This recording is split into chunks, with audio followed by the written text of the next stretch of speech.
bestbookbits.com presents Sapiens, A Brief History of Humankind by Yuval Noah Harari, a groundbreaking narrative of humanity's creation and evolution that explores the ways in which biology and history have defined us and enhanced our understanding of what it means to be human. 100,000 years ago, at least 6 different species of humans inhabited Earth, yet today there is only one, Homo sapiens. What happened to the others, and what may happen to us? Most books about the history of humanity persuade either a historical or a biological approach, but Dr. Yuval Noah Harari breaks the mold with this highly original book that begins about 70,000 years ago with the appearance of modern cognition. From examining the role evolving humans have played in the global ecosystem to charting the rise of empires, Sapiens integrates history and science to reconsider accepted narratives, connect past developments with contemporary concerns, and examine specific events within the context of larger ideas. The written and audio summary can be found on our website, bestbookbits.com. So without further ado, I bring you the book summary of Sapiens. The book in 3 sentences. Number 1, human history has been shaped by 3 major revolutions. The cognitive revolution, 70,000 years ago, the agriculture revolution, 10,000 years ago, and the scientific revolution, 500 years ago. Number 2, these revolutions have empowered humans to do something no other form of life has done, which is to create and connect around ideas that do not physically exist. Think religion, capitalism, and politics. And number 3, these shared myths have enabled humans to take over the globe and put humankind on the verge of overcoming the forces of natural selection. Human cultures began to take shape about 70,000 years ago. There have been 3 major revolutions in human history: the cognitive revolution, the agricultural revolution, and the scientific revolution.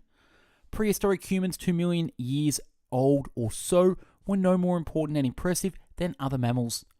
Homo sapiens means wise man. Humans first evolved in Africa about 2.5 million years ago. The author believes it is unlikely Homo sapiens will survive for another 1,000 years. From about 2 million years ago until 10,000 years ago, multiple human species roamed the earth together. The depiction of man evolving from a hunched over to upright incorrectly displays human evolution as a linear trajectory. In fact, the species lived simultaneously. Humans have huge brains for their body size. Human brains account for 2 to 3% of body size, but use 25% of energy. Humankind was very much in the middle of the food chain until 400,000 years ago and didn't leap to the top of the food chain until 100,000 years ago. Most animals at the top of the food chain made it there gradually over millions of years. Humans, however, jumped up to the top relatively rapidly. This means that the rest of the food chain wasn't ready, and neither were we. Hence, we feel anxious and stressed because we aren't used to being at the top. The advent of fire and cooking food may have opened the way for the evolution of a smaller intestinal tract and a larger brain. There are 2 theories of how Homo sapiens evolved: interbreeding theory and replacement theory. The reality is probably a combination of both theories. Perhaps this is why Homo sapiens wiped out the Neanderthals. They were too familiar to ignore, but too different to tolerate. The last dwarf species of humans died out 12,000 years ago. Homo sapiens conquered the world because of its unique language. The cognitive revolution occurred between 70,000 years to 30,000 years ago. It allowed Homo sapiens to communicate at a level near seen before in language. As far as we know, only Homo sapiens can talk about things we have never seen, touched, or smelled. Think religions, myths, legends, and fantasies. The telling of myths and stories allowed Homo sapiens to collaborate in large numbers in extremely flexible ways. This separates us from all other animals. Chimps can't form groups of more than 50 or so. For humans, the group size is usually 150 or so. Beyond that, you can't rely on gossip and personal communication. You need something more to get large numbers of people working together. Large numbers of people can collaborate by sharing common myths and beliefs. In academic circles, stories are known as fictions, social constructs, or imagined realities. An imagined reality is not a lie because the entire group believes it. Ever since the cognitive revolution, humans have been living a dual reality: the physical reality and the imagined reality. The way people cooperate can be changed by changing the stories as myths we tell. Because Homo sapiens shared myths, we are not genetically based. they could adapt and change their behavior as soon as they adapted their new belief. They didn't have to wait millions of years for a genetic change. Homo sapiens are the only animals that conduct trade. As far as we know, the humans of 30,000 years ago had the same physical, emotional, and intellectual capabilities that we have today. Evolutionary psychology claims that most of our psychology was developed during the period before the agricultural revolution, about 10,000 years ago. The instinct to gorge on high-calorie food is wired into our DNA. Ever since the agricultural revolution, there hasn't been one predominant way of life for all humans. There have only been options from a variety of cultures. The dog was the first animal domesticated by humans around 15,000 years ago.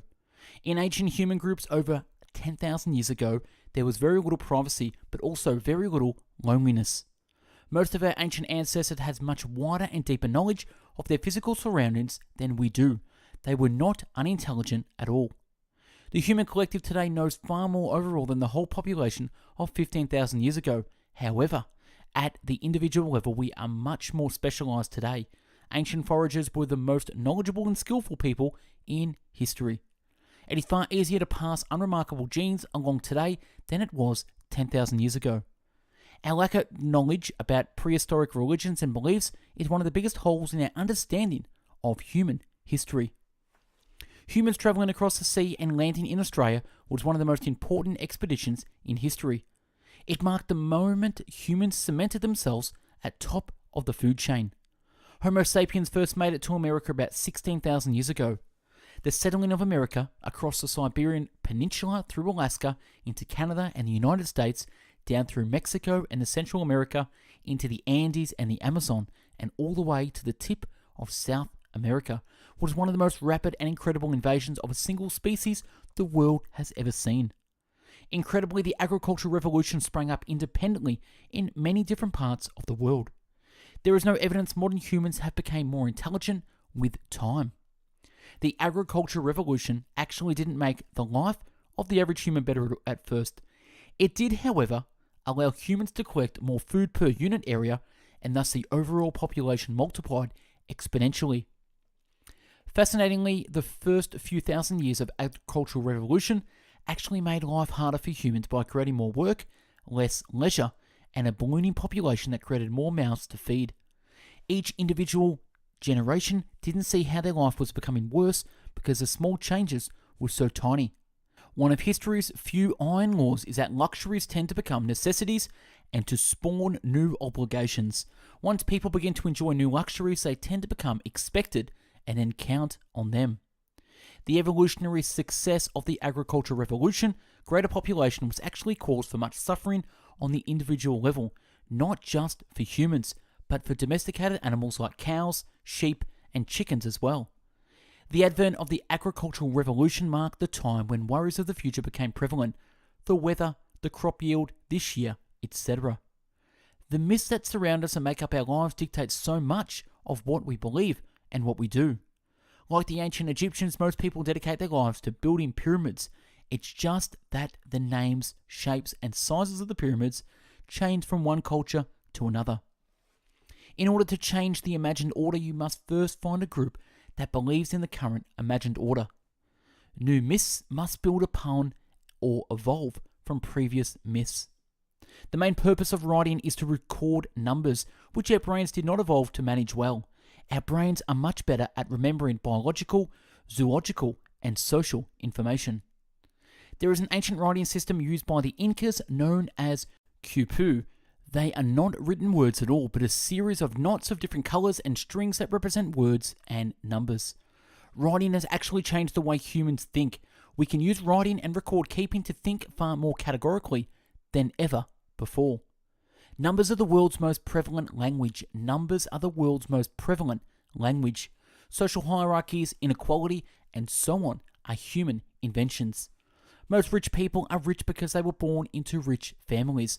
Most poor people are poor because they were born into poor families. Unjust discrimination often gets worse, not better, with time. As of 2006, there were still 53 countries where the husband could not be legally prosecuted for raping his wife. When it comes to gender equality, biology enables, culture forbids. The idea of unnatural behavior is actually a result of the Christian theology, not biology. If it is possible biologically, then it is natural. From a scientific perspective, two men having sex is natural. Traveling at the speed of light is not natural. Why are men valued in many cultures more than women? All human cultures are filled with inconsistencies. For example, America currently values individual freedom and equality, but these two ideals don't always play nicely. It is a part of the human experience to reconcile them. These inconsistencies aren't necessarily bad. They force us to think critically. Consistency is the playground of dull minds. History is moving relentlessly towards unity. The whole planet is moving toward one world culture. The creation of money was purely an intellectual revolution. It doesn't exist except in our minds. More than 40% of all money is just electronic data, not physical money. Everyone wants money precisely because everyone else always wants money. Empires have been the world's most common form of political organization for the last 2,500 years. In general, empires do not fall because of uprising. They almost always succumb to outside invasion or splits from within the in power class. Most of what we firmly believe is part of our culture was actually forced upon us by other empires who conquered our ancestors. Despite the obvious negatives of empires taking over a culture, there are many benefits too. Art, music, governance, and more are the result of empires forming. Often they blended new together with the conquered people to create a new culture. It seems obvious that we are moving fast toward a single global empire. Global markets, global warming, and commonly accepted concepts like human rights make it clear we all need one collective entity, not man-states and countries. Religion is the third great unifier of humankind, alongside money and emperors. The agricultural revolution was accompanied by a religious revolution. Interestingly, polytheism is more open and accepting on multiple beliefs, even though we often look at it as more barbarian and uneducated than our current beliefs. Monotheism seems to push away polytheism, but actually is very similar to polytheistic gods with the use of patron saints. Praying to the patron saints of farmers isn't much different than praying to the god of rain. The central tension with monotheism is how to deal with the fact that there is evil in the world, while the omnipotent God is believed to be good and caring. If God is good, why would he allow evil things to happen? Even the rich and famous are rarely satisfied. According to Buddhist tradition, the mind naturally craves more in all situations, and all suffering arises from craving.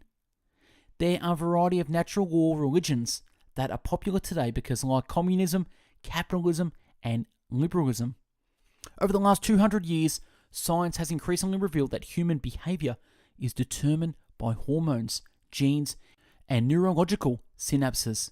If this is true, then for how much longer will we ignore that biology does not agree with the concept of free will?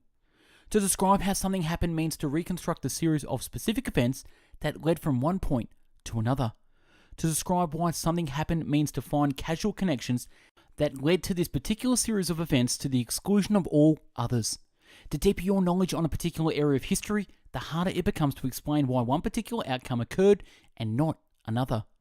It is an inevitable rule of history that what seems obvious in hindsight is impossible to predict beforehand. There are level 1 and level 2 chaotic systems. Level 1 does not respond to predictions about it, like the weather and the weather forecast. Level 2 does respond to predictions about it, like the stock market and analysis reports about rising oil prices. There is no proof that history is working for the benefit of humans, or that human well-being increases over time. It's good for the victors, but is it good for all of us? The scientific revolution started in Europe around 500 years ago. The last 500 years had witnessed an unprecedented growth of human impact. One difference between religion and science is that science assumes humankind does not know the answers to many of life's biggest questions. Religion, however, assumes that the important stuff is already known. Science assumes human ignorance. Modern culture has been able to admit ignorance more than any previous culture. Previous cultures and belief systems compiled their theories using stories. Science compiles its theories using mathematics. The story of how Scottish widows was founded is an awesome example of the power of probability. Scientists generally agree that no theory is 100% correct, thus the real test of knowledge is not truth, but utility. Science gives us the power. The more useful that power, the better the science. The military arms race drives science forward in rapid fashion. The truth is, war prompts many scientific discoveries. In the past, the best minds of the day worked on finding ways to give meaning to death. Today, our best minds work on preventing death through biological, hormonal, and genetic means. Science does not take death as inevitability. The economic, religious, and political interests that impact the flow of money into scientific and technological research has a huge impact on the output of science. It is not enough to consider science in a vacuum. Economic and capitalistic interests, for example, determine what we research and what to do with the research findings. Why did Europeans discover and conquer the Americas? Why not the Chinese or those from India or the Middle East, who possessed just as much knowledge and technology as the Europeans? The European ideology to explore the world was the primary difference. For most of the human history, per capita production remained the same. Since the launch of capitalism, however, per capita production has skyrocketed. Modern capitalism has exploded the growth of humankind thanks to the creation of credit, which allows you to borrow money now because we collectively trust that the future will be better than the present. Adam Smith's brilliant insight about capitalism in The Wealth of Nations was the increasing private profits is the basis for increasing collective wealth and prosperity. In other words, by becoming richer, you benefit everyone, not just yourself. Both parties get a bigger slice of the pie. Note, this only works if profits get reinvested, not hoarded. For capitalism to work, profits must be reinvested into new production. The religion of capitalism says economic growth is the supreme because justice, freedom, and happiness requires economic growth. All credit is based on the idea that science and technology will advance. Scientists ultimately foot the bill of capitalism. The annual sugar intake of the average Englishman rose from nearly zero in the early 17th century to 18 pounds in the early 19th century. The life expectancy, child mortality, and calorie intake are significantly improved for the average person in 2014 compared to 1914, despite exponential population growth. Until the Industrial Revolution, human behavior was largely dictated by solar energy and plant growth. Day and night, summer and winter, everything was determined by manpower and animal power, which were determined by food, which is determined by photosynthesis. This is the basic lesson of evolutionary psychology. A need shaped in the wild continues to be felt subjectively, even if it is no longer really necessary for survival and reproduction.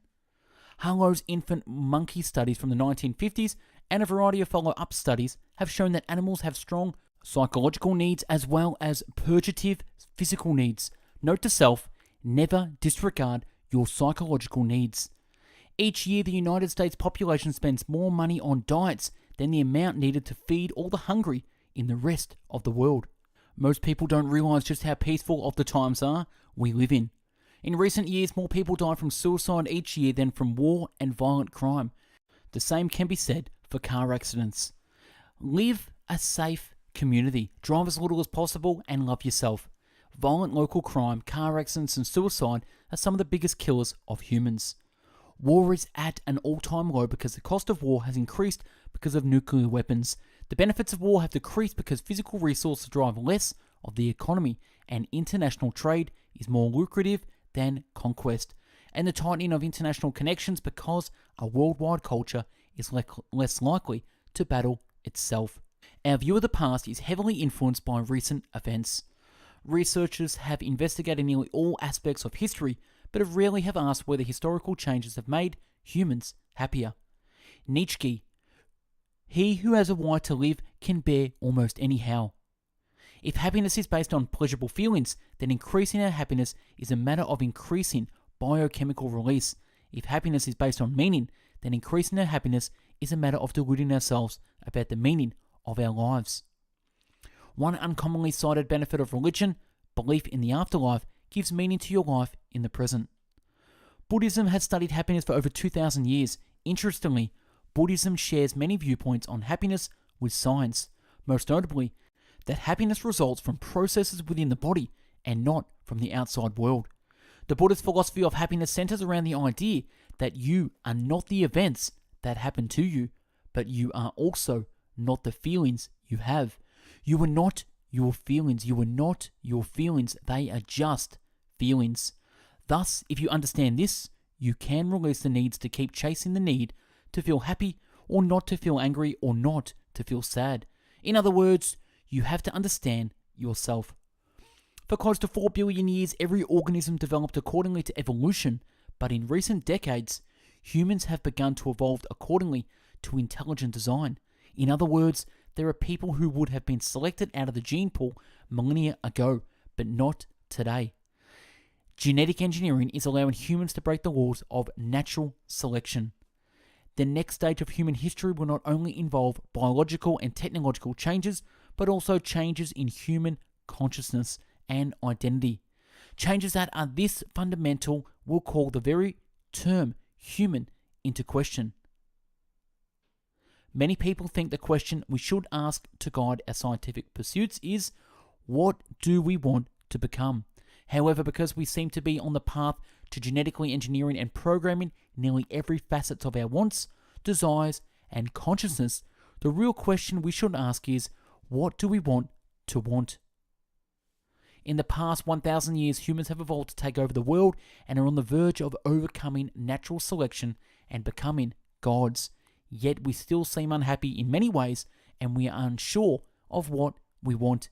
Is there anything more dangerous than dissatisfied and irresponsible gods who don't know what they want? And that's a wrap on Sapiens. Subscribe to the channel and take a look at the hundreds of book summaries uploaded previously. To find hundreds of written summaries, check out our website, bestbookbits.com. And for hundreds of audio summaries, find us on mixcloud.com/bestbookbits. If you want to help and be a contributor, get involved in the channel by reading a book, writing a summary, and emailing us at info@bestbookbits.com to have it featured. Thanks for watching and listening, and have yourself an amazing day, you Sapiens.